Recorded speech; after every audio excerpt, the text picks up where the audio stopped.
কততে ওটা ওটা ললো নিয়ে আমরা তুই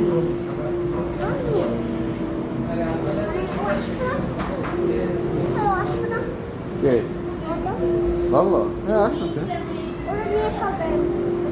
খুব ভালো লাগে কিন্তু যেতে চায় না। তো লালু নিয়ে সরকার ঘুরতে তোমার ভালো লাগে? হ্যাঁ লালু নিয়ে ঘুরতে ভালো লাগে সব জায়গা? তো লালু তো তোমার সাথে যাইতে চায় না। হ্যাঁ আমি রাজা করবো, ঠিক আছে। কেন আপু কথা শুনে লালু কাকে ভয় পায়? এই, আমাকে ভয় পায় না, তোমাকেও না। ওরা যা বলে তাই শুনে। তো তোমার আপনি বলো গল্পের মধ্যে কি বলবো? আমাদের রুমে ঘুমাইতে বলতে বলো। আমাদের রুমে ঘুমাইতে বলো। ও বলছেই তো। ঠিক আছে।